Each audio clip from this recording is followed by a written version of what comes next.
The chandeliers inside the Manhattan Global Finance Gala glittered like frozen stars.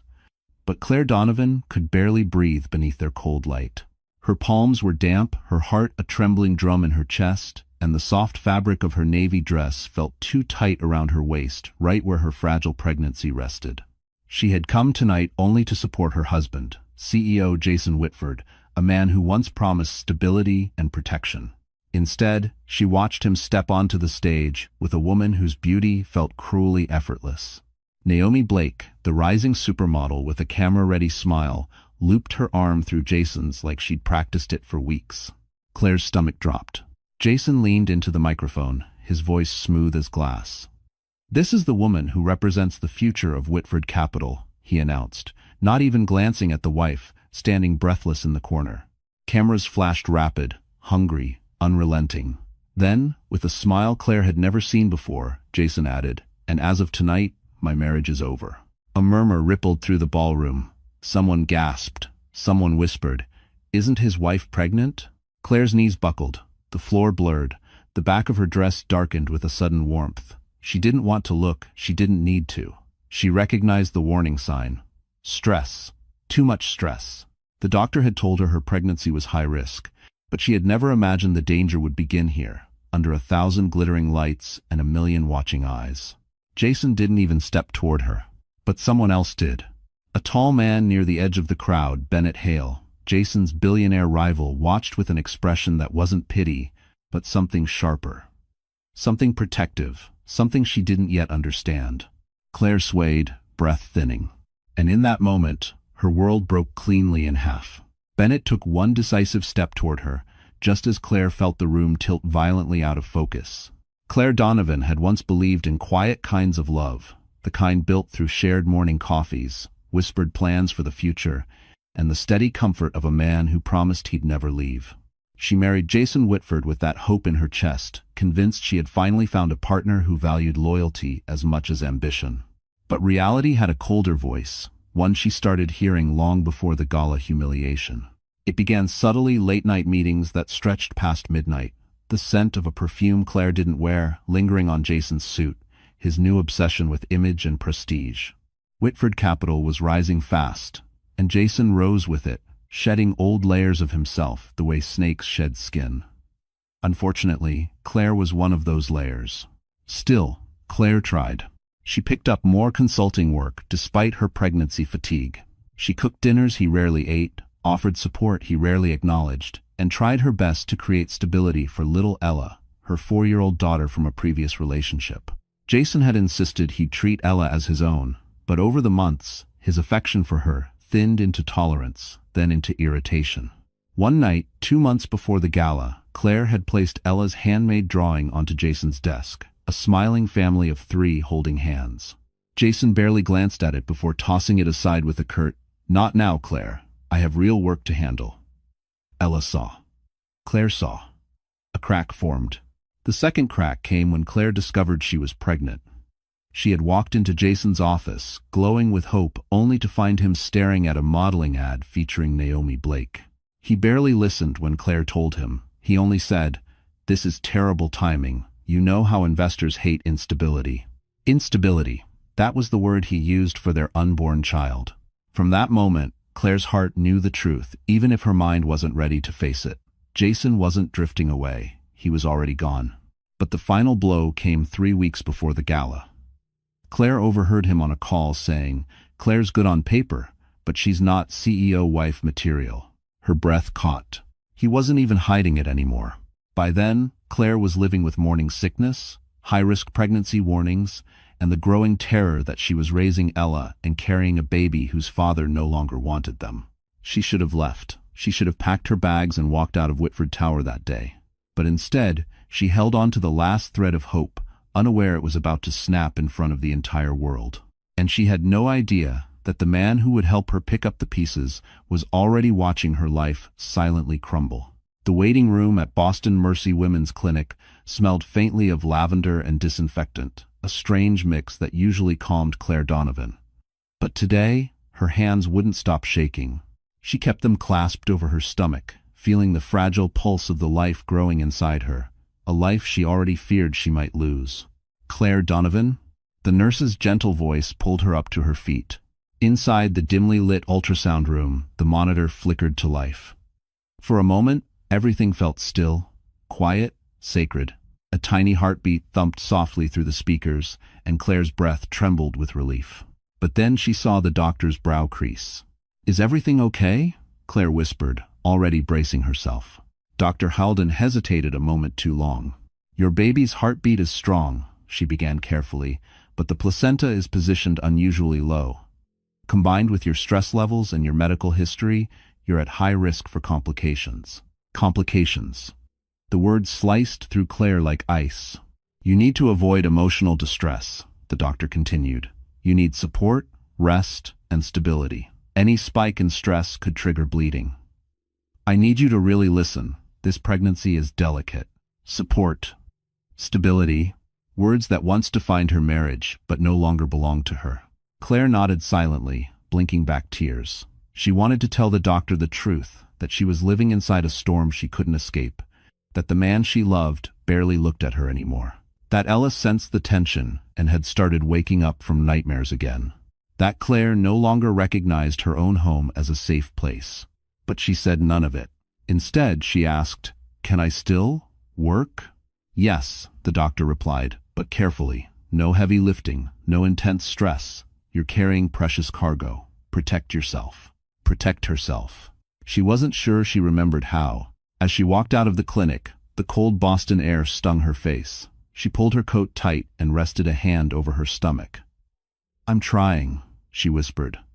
"I'm really trying." Her phone buzzed. A text from Jason. "Don't forget the Whitford dinner tomorrow. Wear something elegant. Investors will be watching." No, how did the appointment go? No, is the baby okay? Her throat tightened. But she typed back anyway. "I'll be there." Because she still believed foolishly that if she steadied herself, maybe Jason would steady with her. What she didn't know was that tomorrow's dinner would be the beginning of a heartbreak so deep her doctor's warning would echo in her ears for weeks. The night of the Whitford investor dinner arrived far too quickly. Claire stood in front of the mirror, adjusting the simple black dress she had pulled from the back of her closet. She didn't have the energy or the budget for anything new. Her reflection looked tired, fragile, older than 29. She pressed a hand to her stomach and whispered a promise to stay steady, no matter what Jason threw at her tonight. At the restaurant's private rooftop suite overlooking Boston Harbor, Jason was already in full performance mode. He flashed charming smiles, shook hands aggressively, and bragged about Whitford Capital's unmatched trajectory. Claire drifted a few steps behind him, unnoticed and unacknowledged, like a shadow trailing a man who no longer knew she existed. "Stand up straight," Jason muttered under his breath. "We're meeting someone important tonight." Someone important. Someone he clearly valued more than his pregnant wife. Claire forced a small smile. "Can we talk about my appointment today?" "The doctor?" "Not now, Claire. Please don't start," he interrupted, eyes scanning the room. "Tonight isn't about you." Her throat tightened. The words hit harder than he intended, or maybe exactly as hard as he intended. Then the elevator doors opened, and the room changed. Bennett Hale stepped out, tall, crisp, coldly elegant in a charcoal suit. His presence commanded attention without a single word. Conversations quieted, glasses paused midair, and Jason's posture stiffened with a flicker of insecurity he hoped no one saw. Claire felt her breath catch. She recognized him instantly, the man who had watched her break at the gala just days earlier, the man who looked at her not with pity, but with something impossible to name. "Bennett." Jason forced a smile, too wide. "Didn't expect you tonight." "I'm sure you didn't," Bennett replied calmly, his eyes drifting not to Jason, but to Claire. Their gazes met, and in that brief second, Claire felt seen. Not as a burden, not as an inconvenience, but as a woman standing on the edge of a cliff she didn't choose. Jason stepped between them, blocking the moment. "This is Claire," he said flatly, as if presenting a minor employee. "She's here." Bennett's brow lifted slightly. "I know who she is." Jason blinked. Claire froze. Bennett extended a hand toward her. "Mrs. Donovan, we've crossed paths before. I'm glad to see you again." It's... Jason shot her a sharp look, as if her existence beside him was suddenly dangerous. And for the first time, Claire sensed a shift in the air, a quiet warning that Jason's control over her life was about to crack in ways none of them could predict. Claire Donovan had grown used to discomfort Jason's cold silences, the long nights waiting for him to come home, the way he corrected her in front of others. But nothing prepared her for the knife he was about to twist publicly, deliberately, and without a shred of regret. The investor dinner was nearing its peak when Jason raised his glass for a toast. Claire stood beside him, doing her best to steady her breathing. She could feel the strain in her abdomen, the faint tightening her doctor had warned her about. Stress. Too much stress. Tonight, Jason announced confidently, marks the beginning of a new chapter for Whitford Capital. It makes 4,000. Claire tried to smile, but the room suddenly felt colder. Jason continued, as we expand, image becomes more important than ever. Our partners expect leadership that reflects excellence from top to bottom. A few heads nodded. Then Jason turned slightly, giving Claire only the edge of his gaze. And sometimes, he added, that means making hard decisions, even in our personal lives. A quiet ripple moved through the room. Claire blinked. He wouldn't. He couldn't. Jason set down his glass with a sharp click. Effective next week, Claire and I will be separating. The air dropped out of the room. Someone gasped. Someone whispered, "Isn't she pregnant?" Claire's world spun. Her breath caught painfully in her throat. Heat rose to her face as every pair of eyes in the room landed on her, dissecting her humiliation in real time. "Jason," she whispered, voice trembling, "please don't. This is not the time for emotion." He cut in, smiling tightly at the guests. "Claire and I simply don't align with the company's future." Align. As if she were a malfunctioning piece of equipment he was discarding. Claire felt dizzy. Her hand instinctively moved toward her stomach.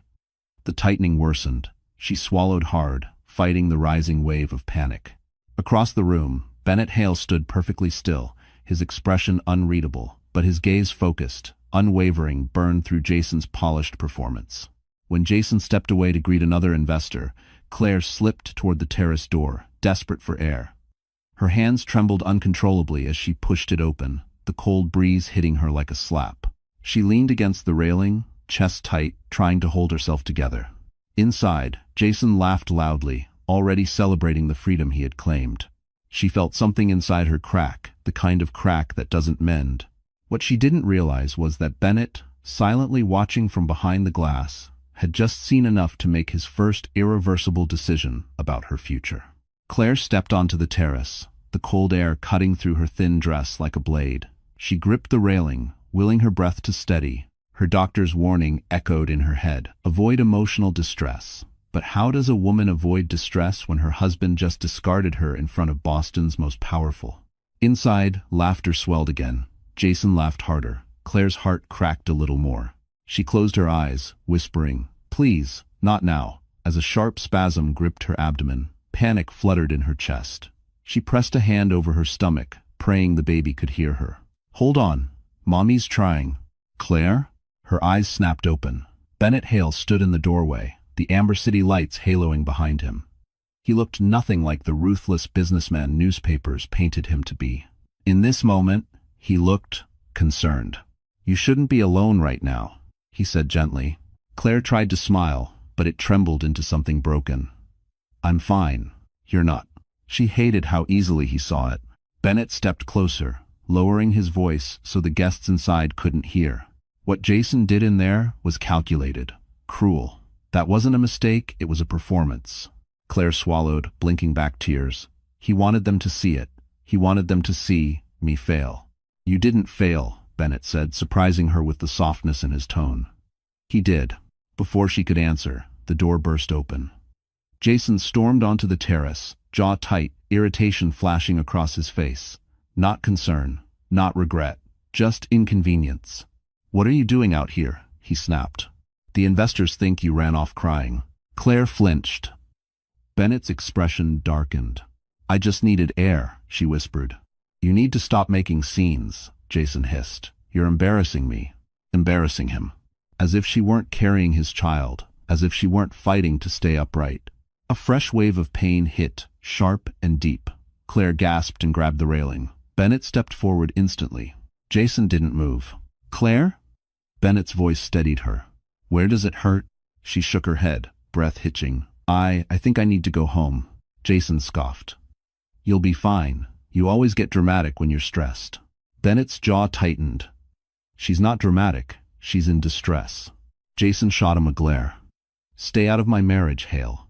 This has nothing to do with you. But Bennett's eyes never left Claire. Actually, he said quietly, it has everything to do with her safety. Because in every bit, every bex. And in that moment, caught between the man who broke her and the man who saw her, Claire finally understood she was standing at the edge of something irreversible. Claire Donovan barely remembered the ride down the elevator. Her vision blurred at the edges, each breath thinner than the last. The pressure in her abdomen tightened again, sharp, warning, dangerous. She clung to the polished rail inside the elevator as Jason stood several feet away, arms crossed, scrolling his phone like nothing about this night concerned him. But Bennett Hale stood beside her, close enough to steady her if she slipped, close enough to notice every wince she tried to hide. When the elevator doors opened into the quiet lobby, Jason walked ahead without looking back. Bennett stayed beside her. You need a hospital, he said softly. Now. Claire shook her head weakly. I just need to lie down. Bennett didn't argue. He studied her face like he was memorizing each sign of pain. Claire, you can barely stand. Before she could answer, Jason turned around, irritation written across his features. For God's sake, Claire, stop dragging your feet. I have an after-dinner meeting. Claire blinked. Jason, we need to talk. The doctor. Jason cut her off with a scoff. I don't have time for your medical drama tonight. Medical drama. The words hit harder than the pain. The room tilted, and Claire swayed. Bennett's hand shot out immediately, gripping her elbow before she hit the marble floor. Jason didn't move. Not an inch. Seriously, Jason muttered. Claire, people are watching. Enough. Bennett's voice wasn't loud, but it stopped the room cold. He slipped an arm carefully around Claire's back, supporting her weight as she struggled to breathe. She's going home. Not with you. Jason stiffened. She's my wife. End quote. When quote for 7. For now, Bennett replied calmly. But you abandoned her publicly tonight. And in her condition, that makes you negligent. Negligent? Jason sputtered. Bennett didn't look at him. His focus remained on Claire, whose breaths had turned shallow and panicked. Claire, Bennett said gently, can you walk, or should I carry you? Her throat tightened at the kindness in his voice. I can try. She couldn't. The moment she took a step, her knees buckled. Bennett caught her effortlessly, lifting her into his arms as if she weighed nothing. Jason's jaw dropped. Put her down. Claire, tell him. But Claire couldn't speak, couldn't breathe, could only rest her cheek against Bennett's chest as he carried her toward the waiting car. She's coming with me, Bennett said over his shoulder. And if you know what's good for you, Jason, you'll stay out of the way. And stand 2024. And as the car door closed behind her, Claire realized the night she lost everything might also be the night someone finally chose to save her. The ride to Bennett Hale's penthouse was quiet, but not peaceful. Claire lay half reclined in the back seat, her fingers trembling against the leather upholstery as she fought through waves of tightening in her abdomen. Bennett sat beside her, giving calm, steady instructions to his driver, every word clipped with urgency but never panic. Jason did not follow. He didn't call, didn't text, didn't even ask where she had gone. That truth hurt more than the cramps. Bennett reached for the blanket stored in the side compartment and draped it gently over Claire.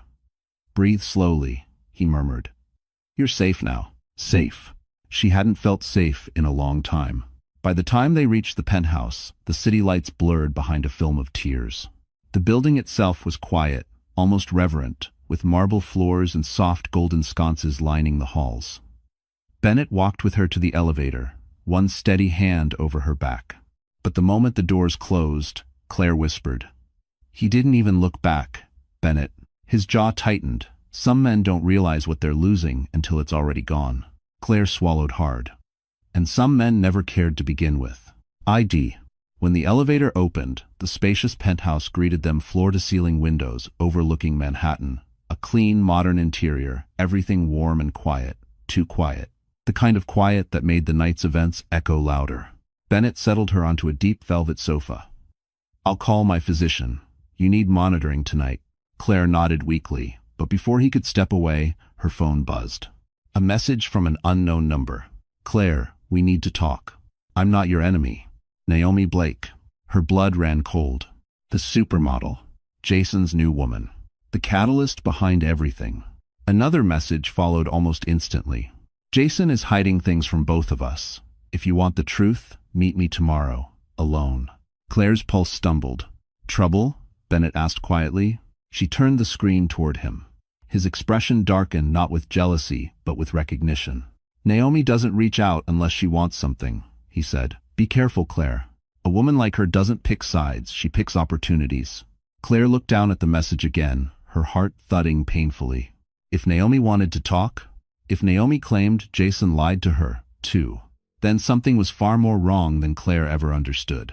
And for the first time, Claire realized the model might not just be Jason's affair, she might be the beginning of a truth that could shatter them all. Claire Donovan woke the next morning with a dull ache across her abdomen and a fog of exhaustion weighing down her limbs. She blinked against the soft morning light pouring into the penthouse, momentarily forgetting where she was.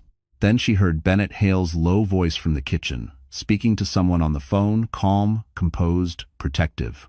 She wasn't used to anyone sounding concerned for her. When she pushed herself upright, Bennett appeared almost instantly, as if he had been listening for any sign she was awake. Morning, he said gently. My physician will stop by in an hour. How are you feeling? Better, Claire lied. Just a little sore. Bennett studied her. He didn't believe her, but he didn't push. Instead, he handed her a warm mug. Ginger tea. Helps with nausea. Thank you, she murmured, surprised he knew that. After a few minutes, Bennett brought over a sleek laptop and set it on the coffee table. I have something I want to ask you. Claire stiffened. If this is about last night, I don't want to cause problems. It's not that. He slid the laptop toward her. This is. On the screen was a presentation flawed, messy, and full of red notes from Bennett's team. It's for a partnership proposal with a firm in San Francisco, Bennett explained. Your analytical work at Whitford was better than anything they produced. I want to see what you would do with this. Claire blinked. Me? Yes, you. Her instinct was to shrink back. I'm not important enough for something like this. Bennett's voice softened. Jason made you believe that. Not the truth. Her chest tightened. No one had ever spoken to her that way, not without an agenda. Tentatively, Claire opened the presentation. Her fingers hovered over the keyboard. Then her brain switched on the old part of her, the bright part, the part Jason had buried under years of belittling comments. She rewrote charts, refocused the messaging, rebuilt the flow. Her hands moved faster and faster, her breathing deepening, her posture shifting from tentative to sure. When she finally leaned back, she realized Bennett had been quietly watching her with a faint, impressed smile. You did that in under 2 hours, he said. My team has been stuck for a week. Thanks for watching. Claire felt warmth spread through her chest, pride, confidence, something she hadn't felt in years. I just saw what was missing. That, Bennett replied, is what makes you exceptional. Exceptional. She had never been called that before. And for the first time, Claire realized she wasn't just surviving, she was remembering who she used to be before Jason dimmed her light. By late afternoon, Claire Donovan felt a lightness in her chest she hadn't known in years. Finishing the proposal had awakened a part of her she thought motherhood, marriage, and Jason's relentless criticism had erased. For a moment, just a moment, she forgot the chaos of the previous night. But Bennett Hale hadn't forgotten anything. While Claire reviewed her edits, Bennett stepped into his office and closed the door. When he returned, he carried a thin black folder, sleek, unmarked, and ominously quiet. He set it gently on the coffee table in front of her. I need to show you something, he said. His tone made her stomach drop. Claire hesitated. Bennett, what is that? Proof. Bennett's jaw tightened. Proof that Jason's betrayal goes much deeper than an affair. Her pulse quickened. What do you mean? He opened the folder. Inside were documents stamped with Whitford Capital's logo contracts, transfers, email printouts. Claire scanned the first page, her eyes widening. It was her signature. Except, she never signed it. Her breath caught. This isn't real. I didn't approve any of this. I know, Bennett said. These transactions weren't just unethical, they're illegal. Jason moved client funds into offshore accounts and used your name as the approving officer. Claire's hands shook as she lifted the pages. Why would he do this to me? Because if the SEC investigates, you're the easiest person to blame, Bennett replied. You're his wife, pregnant, financially dependent. He assumed you wouldn't fight back. The room swayed. Her marriage hadn't just failed, she had been set up. Claire pressed a trembling hand to her stomach, rage and fear swirling in her chest. He used me. Bennett met her eyes steady, unwavering. He underestimated you. She looked up sharply. You're smarter than he ever allowed you to be, Bennett continued. And now that you know the truth, you have a choice. Let him destroy you, or fight. Claire swallowed hard. Fight how? He closed the folder. With me. Something warm foreign flared in her chest. Not romantic, not yet, but grounding, a kind of safety she had forgotten existed. You helped me last night, Claire whispered. But this is different. Yes, Bennett said softly. This is war. Her breath shuddered out. She didn't feel strong enough for war. She didn't feel ready. But as she looked at the forged signatures, the lies, the manipulation, strength sparked where fear had lived for months. And Claire realized that Jason hadn't just broken her heart. He had created the very woman who would one day bring him to his knees. Claire Donovan barely slept that night. Every time she closed her eyes, she saw Jason's forged signature next to hers, each stroke of the pen a silent betrayal. By morning, her pulse was unsteady, her thoughts tangled. She moved carefully through Bennett's penthouse, one hand instinctively covering her stomach as if shielding her baby from the world she was suddenly terrified of. The doorbell shattered the quiet. Bennett glanced up from the kitchen counter, instantly alert. Stay here, he murmured. Claire stood frozen as he walked to the entrance, but the moment the door opened, her blood turned to ice. 2 federal investigators stepped inside, badges catching the morning light. Ms. Claire Donovan? The lead agent asked. Claire's throat dried. Yes? We need you to come with us for questioning regarding suspicious activity connected to Whitford Capital. Her knees weakened. Questioning? But I didn't. It's routine, the agent said, not unkindly. But the sooner we begin, the better. Bennett stepped forward, calm but intense. She's not answering anything without representation. The agents exchanged a look, but didn't object. Bennett gently placed a hand at the small of Claire's back, guiding her toward the elevator. I'll be right behind you, he murmured. At the federal office, fluorescent lights hummed overhead. Claire sat across from the investigators, her heart pounding. They laid out documents she'd never seen, accounts she'd never touched, authorizations she'd never made. Every page felt like a trap. Mrs. Donovan, these transfers were made under your credentials, one agent explained. We're giving you the chance to clarify your involvement. Claire swallowed hard. My husband used my identity without my knowledge. Do you have proof? The agent asked gently. She hesitated, but then remembered Bennett's folder. Yes, she whispered, I do. Hours later, when the questioning finally ended, Claire walked out of the building, feeling hollow but strangely lighter. The truth was out. The lies were no longer just hers to carry. Bennett waited on the sidewalk, leaning against his Mercedes, a storm of unreadable emotion in his eyes. When she reached him, she finally broke. He tried to make me the fall person, she whispered. He wanted me to take the blame. He won't succeed, Bennett said firmly. I won't let him. Claire's breath trembled, her hand pressing to her stomach as a small, reassuring flutter answered her panic. Her baby was still fighting. So would she. And as Bennett opened the car door for her, Claire understood something powerful. Jason had underestimated the wrong woman, and she was just beginning to rise. The sky over Manhattan was a bruised gray when Bennett Hale guided Claire back into the penthouse. She moved slowly, her body aching from hours of fear and interrogation.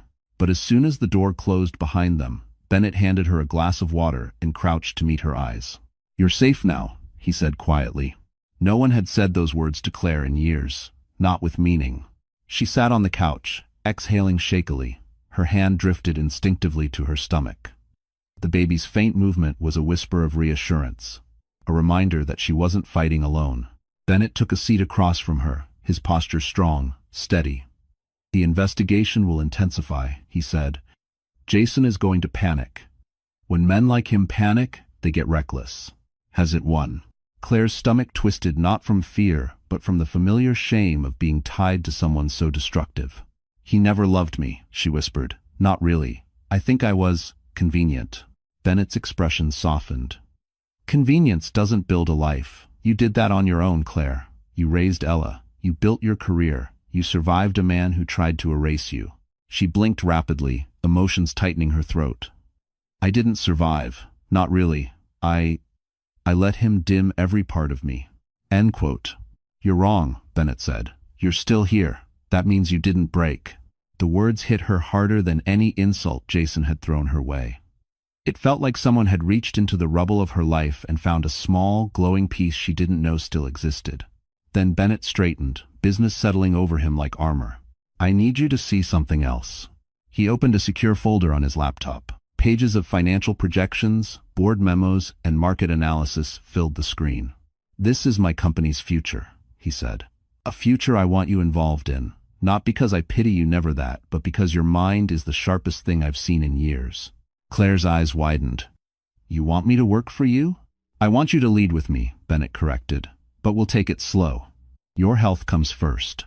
For a moment, she couldn't breathe. You really think I can do this? I don't think, he replied. I know. No one had ever believed in her like this, not even herself. Her phone buzzed. A single notification. A message from Jason. We're not done. Her blood ran cold.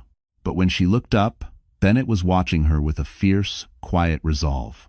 And Claire realized that for the first time since her world shattered, she wasn't facing the storm alone. Someone powerful was standing directly in its path with her name on his shield.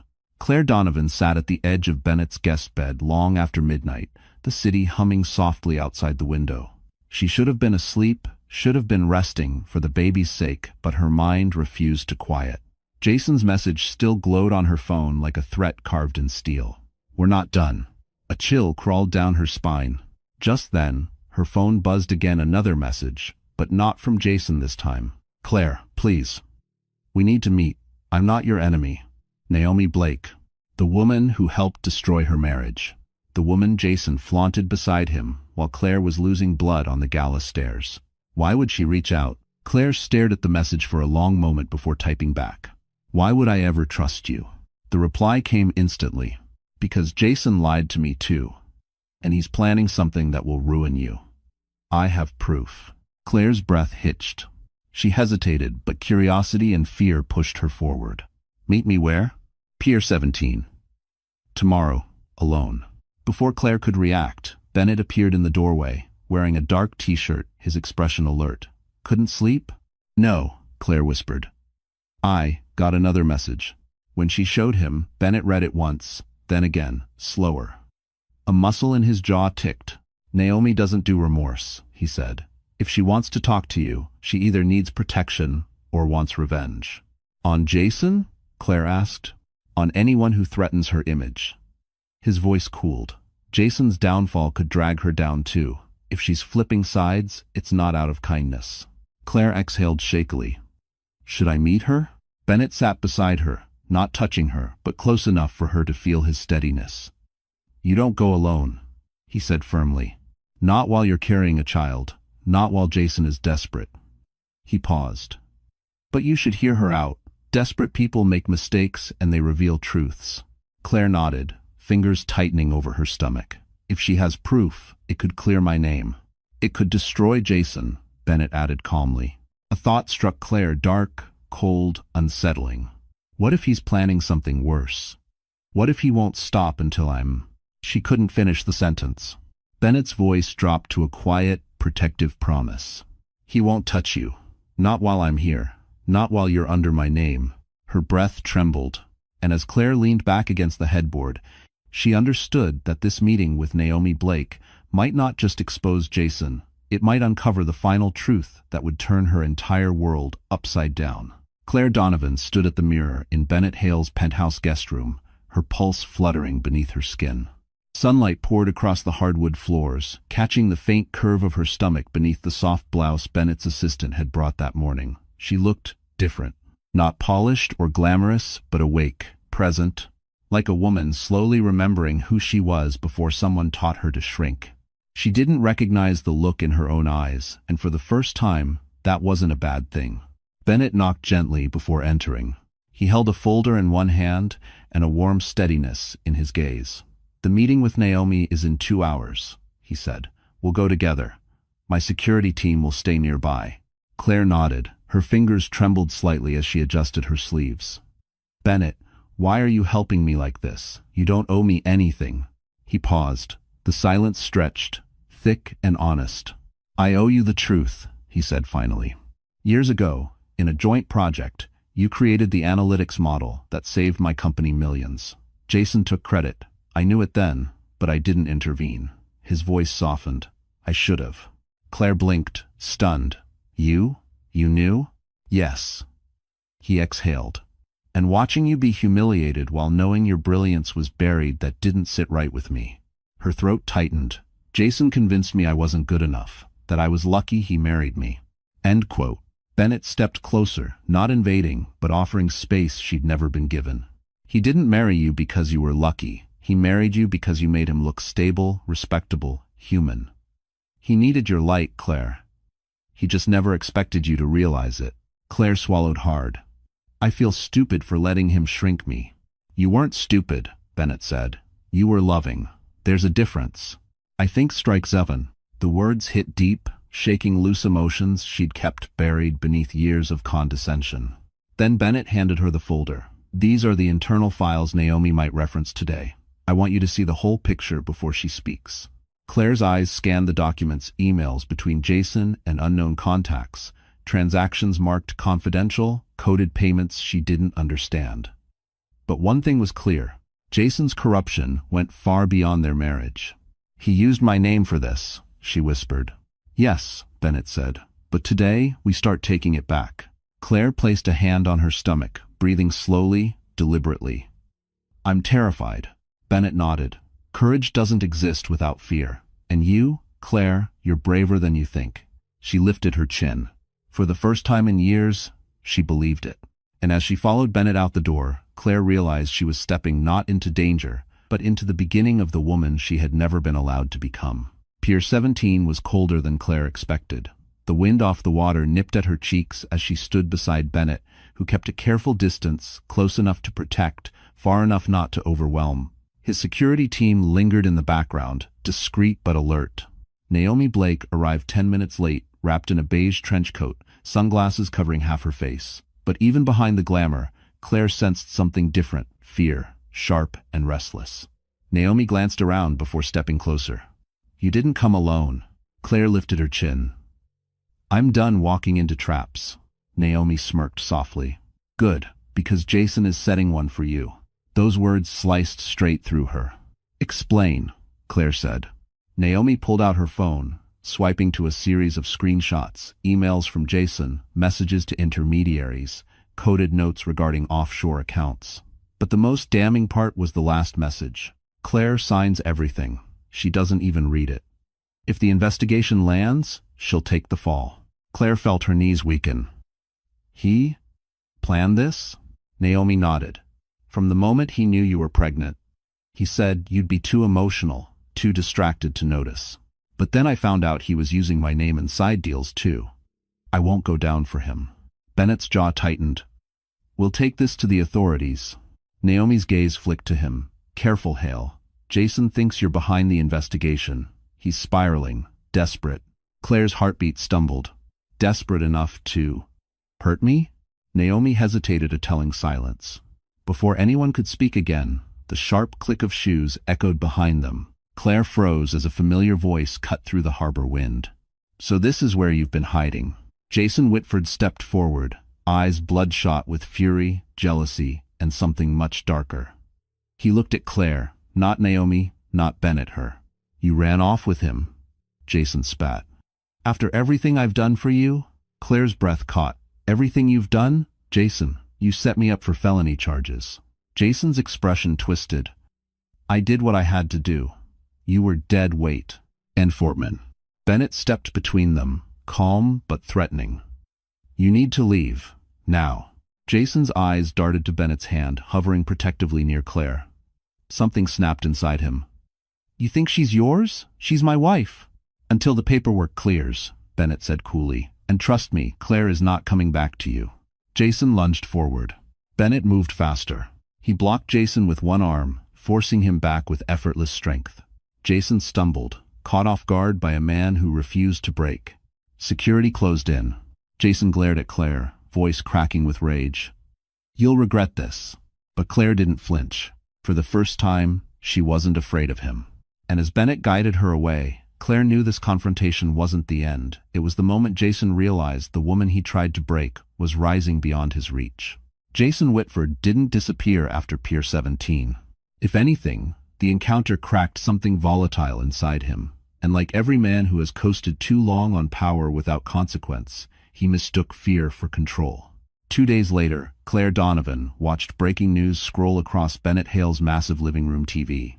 Whitford Capital stock plunges after internal leak. CEO under scrutiny for financial misconduct. Her breath caught. Images of Jason being swarmed by reporters flashed on screen, his hair disheveled, his polished confidence replaced by frantic denial. "This is only the beginning," Bennett murmured beside her, arms crossed as he studied the report. "The files Naomi gave you were enough to trigger an audit. The SEC is moving fast." Claire swallowed. "He'll blame me." "He'll try," Bennett said, "but he no longer has the power to make it stick." Still, Claire couldn't shake a cold heaviness in her chest. She had once loved that man. She had once built a life with him. Watching his empire crack felt like watching a version of herself crumble again, but this time, she wasn't the one shattering. The doorbell interrupted her thoughts. Bennett's security checked the hallway, then opened the door. Her little girl, Ella, ran in her curls bouncing, eyes lighting up when she saw her mother. Claire dropped to her knees, gathering her daughter into her arms. The tension in her chest finally loosened. But the moment Claire lifted her head, Bennett saw it, the shadow passing across her face. Relief and sorrow tangled together. "You're safe with Bennett, Mommy?" Ella whispered. Claire nodded, pressing a kiss to her forehead. "Yes, sweetheart, we're safe." Later that afternoon, Bennett invited Claire into his office. He gestured for her to sit, then slid a document toward her, a polished, elegant job contract. "I want you to join Hale Industries officially," he said. "Director of Strategic Development." Claire froze. "Bennett, I don't know if I'm ready." "You are." His voice was firm. "You proved it the moment you rebuilt that proposal, and I want you in a position where Jason can never control your life again." Her eyes filled. Not with fear, but with something stronger, something she hadn't felt in years. Before she could respond, Bennett's phone buzzed. He checked the screen, his expression hardened. "It's the SEC," he said quietly. "They just raided Whitford Capital. Jason's hiding assets." Claire exhaled slowly, a tremor running through her. Jason wasn't just falling, he was unraveling. And as Bennett closed his office door, Claire realized her rise had already begun, long before Jason even knew she had wings. Claire Donovan woke before dawn, a sharp cramp tearing through her abdomen. For a moment she lay still, frozen in fear. Then another wave hit deeper, heavier, terrifying. She struggled to sit up, clutching her stomach. "Not now. Please, not now." She swung her legs off the bed and tried to stand, but her knees buckled. A strangled gasp escaped her lips. "Claire?" Bennett's voice came from the hallway, sharp with alarm. He reached her side in seconds, just as she doubled over. "It hurts," she whispered, breath shaking. "Something's wrong. The baby." His face paled, but his movements were steady. "We're going to the hospital. Now." "I weigh." He scooped her into his arms before she could protest. Her fingers clutched at his shirt as he carried her toward the elevator. Every jolt of pain made her vision flicker. "Stay with me, Claire," he murmured as the elevator descended. "Just breathe. I've got you." Outside, his driver held the car door open, but Bennett didn't hand her off. He climbed into the back seat with her still in his arms, holding her through every contraction-like surge. Claire pressed her face against his shoulder, tears slipping free. "I'm going to lose him," she choked. "You're not," Bennett said fiercely. "Your son is strong, just like you." The ride to the hospital blurred into sirens, streetlights, and Bennett's steady voice anchoring her through the pain. Nurses whisked her into a triage room the moment they arrived. Bennett refused to remain outside quietly, but firmly insisting he was family until they allowed him in. Inside, machines beeped. Doctors spoke in calm, urgent tones. "Severe stress," one murmured. "Possible placental tearing. Another said, "We need to stabilize her immediately." Claire's breath fractured. "Please, please save my baby." Bennett stepped closer, gently gripping her hand. "Look at me, Claire. Don't listen to anything else, just listen to my voice." Her panic slowed. Just enough. Minutes stretched like hours, until the doctor finally stepped back from the monitor. "The heartbeat is strong," she announced. "Your son is fighting. You're not losing him tonight." A sob tore from Claire's chest. All the fear she'd held in for weeks broke free. Bennett exhaled shakily, brushing a hand through his hair. He looked like a man who had been holding his breath underwater. When the room emptied and Claire lay quietly, exhausted but safe, Bennett whispered, "You scared me today." She looked at him, eyes glassy. "I was scared too." As resin. But his next words sank deeper than the pain, deeper than the fear. "You're not going through another night like this alone. Not ever." And as Claire drifted into sleep, she realized something breathtaking: her son had chosen to live, and maybe, just maybe, she was finally choosing life too. By the next morning, the world outside Claire Donovan's hospital room had already begun to shift. News outlets buzzed with rumors, analysts dissected Whitford Capital's implosion, and Jason's once untouchable reputation was unraveling thread by thread. But the real explosion, the one that would detonate everything, was about to come from the person no one expected: Naomi Blake. Claire was resting when Bennett stepped inside, holding his phone with an expression halfway between disbelief and grim satisfaction. "You need to see this," he said quietly. He pulled up a live stream from a major news network. The headline made Claire sit up straighter, heart thudding. "Supermodel Naomi Blake breaks silence on Whitford scandal." Naomi sat before a cluster of microphones, looking poised, yet rattled. Claire watched as the woman who'd once smiled beside her husband now trembled under the weight of truth. "I'm here," Naomi began, "because I finally understand the kind of man Jason Whitford is, and I won't protect him anymore." "If you do it at Mar," Claire's breath caught. Naomi continued, voice steadying, "I have provided federal investigators with emails, proof of fraudulent transfers, and messages showing Jason intended to use his wife Claire Donovan as the scapegoat for crimes he orchestrated." A wave of murmurs swept through the press. She wasn't done. "He told me Claire was weak, that no one would believe her. He mocked her pregnancy. He said a woman like her was disposable." Naomi's voice faltered, then sharpened like a blade. "I will not let him destroy her, not after what he tried to do to me." Claire felt her throat tighten, not with sympathy, but with a strange, complex shock. She hadn't expected Naomi to be a hero.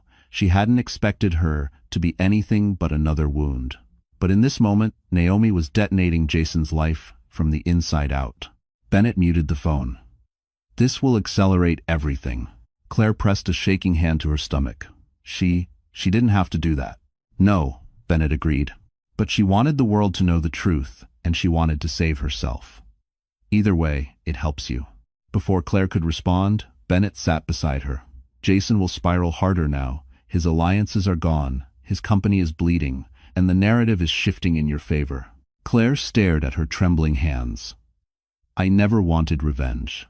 "You didn't seek it," Bennett said gently. "You survived long enough for the truth to reveal itself. If we won to." The sun spilled across her hospital blankets, warm and new. And for the first time, Claire realized Jason wasn't just losing control, he was losing the audience he once fooled, the empire he once ruled, and the women he once believed he owned. The invitation arrived quietly, delivered to Bennett Hale's penthouse in a crisp white envelope, sealed with the crest of the Manhattan Financial Oversight Council. A formal request for Claire Donovan to appear as a key witness in the emergency hearing regarding Jason Whitford's misconduct. For years, Claire had walked behind Jason, silent, dimmed, invisible. Tomorrow, she would walk into a room where every powerful eye would be on her. She stared at the letter, breath trembling. "I don't know if I can do this." Bennett took the envelope gently from her hands. "Claire, you've survived worse than a room full of wealthy men who finally need to hear your truth." Truth.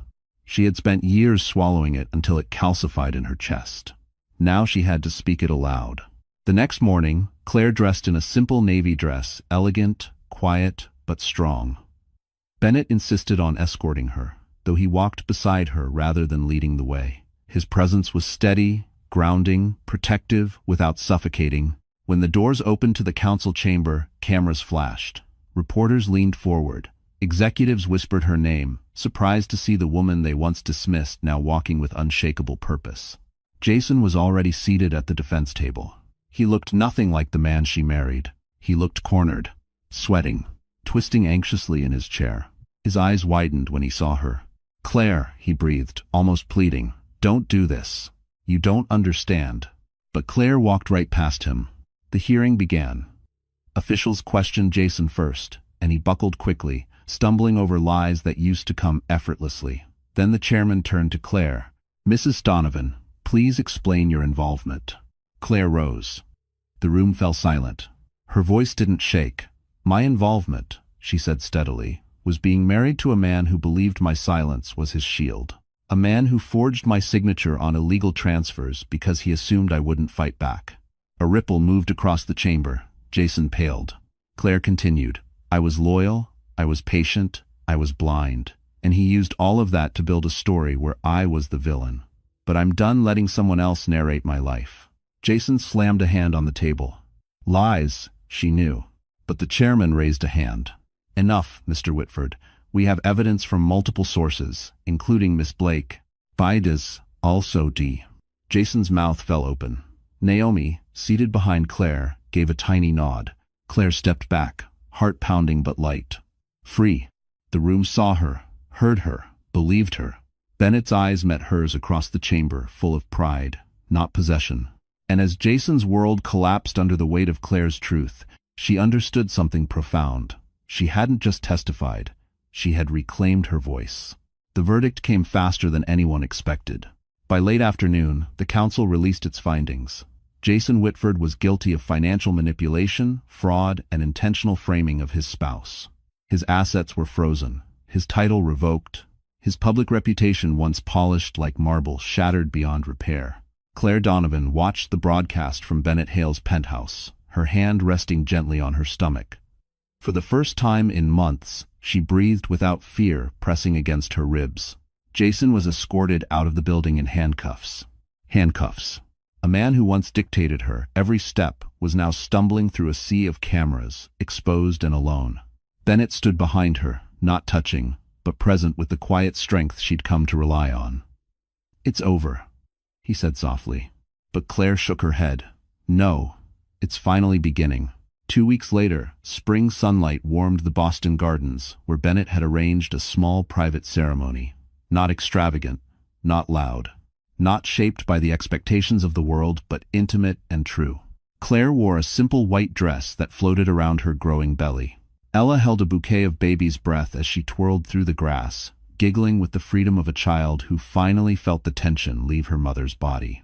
Bennett waited beneath an archway of soft ivory roses. When Claire reached him, his eyes glistened with something deeper than devotion, respect, admiration. The understanding of a man who had seen her broken and still believed she was built for greatness. "You don't have to do this," Claire whispered, tears softening her words. "I know," Bennett replied, "but I want to. Not because you need saving, Claire. You saved yourself long before I arrived. I just want to walk beside the woman who learned to walk alone." Her heart swelled. Slowly, she nodded. They exchanged vows, quiet, honest, unafraid, and for the first time in her life, Claire felt chosen for who she truly was, not for what she could hide or fix. After the ceremony, as the sun dipped low, Claire held Ella close and pressed a hand over her unborn son. A new family, a new chapter, a new name she wasn't afraid to claim. Later, as the guests drifted away, Claire stepped aside to breathe in the evening air. Bennett joined her, slipping his hand into hers. "You made it," he whispered. Claire smiled. "I didn't think I would." "That's the thing about women like you," Bennett said. "You survive storms that were meant to drown you." Her eyes softened, and Claire realized the truest lesson of all. She hadn't risen because someone lifted her. She had risen because she finally remembered she could stand. And just like that, our story comes to a close. But you, my wonderful friend, watching this, you're still here with me, aren't you? If you've stayed until this very moment, then something in Claire's journey must have touched your heart in a way that words alone can't explain. And maybe, just maybe, it reminded you of your own strength. Life has a way of breaking us open before it lets the light in. The Stoics used to say, the obstacle is the way, meaning that the hardest moments are often the ones shaping us into who we were meant to become. Marcus Aurelius wrote, "You have power over your mind, not outside events." Claire's healing began the moment she understood that truth. And that's what I want you to take with you tonight. You are stronger than the storm you survived. You deserve the kind of peace that doesn't ask you to shrink. And you are allowed to rise, even if someone once convinced you that you couldn't. If this story moved you, please like, share, and subscribe. Not for the algorithm, but so these stories of healing and justice can reach someone who needs them as much as you did. We're in this together. You're not alone.